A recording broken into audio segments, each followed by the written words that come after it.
देव लेकर आए वसुधा को वापस अपने घर, जिसे देख पंडित जी ने की चंद्रिका के सामने एक बड़ी भविष्यवाणी। जी हाँ दोस्तों, सीरियल वसुधा के आने वाले धमाकेदार ट्रैक में आप देखेंगे कि जब देव वसुधा को हॉस्पिटल से घर वापस लेकर आता है, तब पंडित जी कहते हैं कि चंद्रिका सिंह चौहान, ये लड़की तुम्हारे घर का भाग्य है। और तो और इसी लड़की ने तुम्हारे घर की मुसीबतों को अपने ऊपर लिया है और अपनी जान से खेलकर तुम्हारे लोगों को ही बचाया है। फिर अब इसके बाद यहाँ पर देव ये साफ साफ कह देता है कि पंडित जी, वसुधा को उसके पिताजी ने ही जहर दिया था, क्योंकि वो मुझसे बेइंतहा प्यार करती है। और आप बताइए कि क्या उसकी बात की सजा उसकी मौत है। तभी ये बात सुनते ही चंद्रिका के होश ही उड़ जाते हैं। और दोस्तों, तभी चंद्रिका कहती है कि हनुमंत, क्या ये सच है? तभी हनुमंत कहता है कि हाँ हुकुम, क्योंकि मैं ये नहीं चाहता था कि हमारी वजह से आपकी नाक कटे और आपके बेटे की शादी किसी नौकरानी से हो। और मुझे पता था कि आप इस बात को बिल्कुल भी एक्सेप्ट नहीं करेंगे, इसलिए मैंने मेरी वसु को जहर देकर मारना ही ठीक समझा। लेकिन दोस्तों, तभी चंद्रिका हनुमंत पर गुस्सा हो जाती है और कहती है कि यहाँ किसी भी चीज़ का फैसला करने वाले तुम नहीं हो। वसुधा तुम्हारी बेटी है, तो इसका मतलब तुम इसकी जान ले लोगे या फिर किसी को जहर दे दोगे? तुम्हारी ये बात बहुत ही गलत है। और ये बात सुनते ही हनुमंत एकदम शॉक्ड रह जाता है। और तभी हनुमंत कहता है, तो क्या आप मेरी बेटी को एक्सेप्ट कर लेंगी?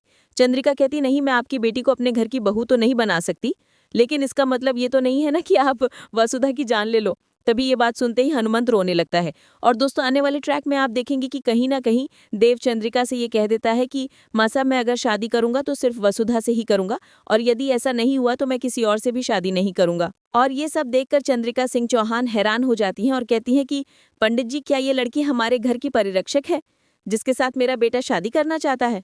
और पंडित जी कहते हैं कि बेटा चंद्रिका, ये बात तो एकदम साफ है कि अगर ये लड़की तुम्हारे घर में रहेगी तो तुम्हारे बेटे के साथ सबकी जिंदगी सेफ रहेगी।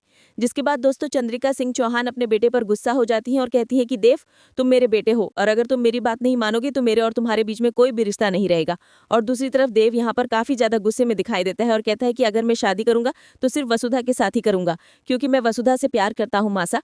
घर में ये सब देख अब वसुधा ये नहीं चाहती है कि देव और उसकी मासा के बीच में दूरियां आए, इसलिए वो कहती है कि मैं खुद ही इस घर को छोड़कर चली जाऊंगी। लेकिन दोस्तों, तभी देव कहता है कि नहीं वसुधा, अगर तुम यहाँ से चली गई तो मैं भी तुम्हारे साथ जाऊंगा, वरना मैं अपनी जान दे दूंगा। ये सुनते ही यहाँ चंद्रिका के पैरों तले से मानो जमीन ही खिसक जाती है और वो कहती है कि ये सब क्या हो रहा है?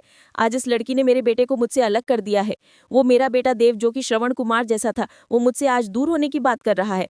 तभी यहाँ पर पंडित जी कहते हैं कि चंद्रिका बेटा, ये शादी तो होकर रही रहेगी, चाहे इसके लिए तुम कुछ भी कर लो, क्योंकि देव वसुधा से बहुत ज्यादा प्यार करता है। और ये देखो, वसुधा और देव की लकीरें एक दूसरे से जुड़ी हुई हैं, साथ ही दोनों की शादी के योग पूरे पूरे बन रहे हैं।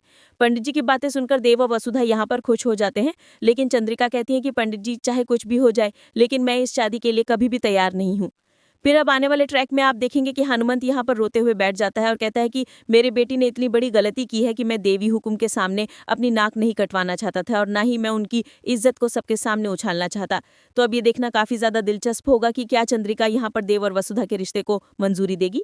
वैसे दोस्तों, क्या आप भी यही चाहते हैं कि देव और वसुधा की शादी वाला सीन जल्द से जल्द दिखाया जाए? यदि हाँ तो कमेंट में यस लिखें, और यदि नहीं तो कमेंट में नो लिखें। और इसी तरह सीरियल की लेटेस्ट अपडेट सबसे पहले देखने के लिए वीडियो के नीचे सब्सक्राइब का बटन दिखाई दे रहा होगा, उसे दबा दीजिए। जी हाँ, सब्सक्राइब बटन दबाने पर कोई पैसा नहीं लगता यार। तो अब हम मिलते हैं किसी नए वीडियो में नए ट्विस्ट के साथ, तब तक के लिए टेक केयर।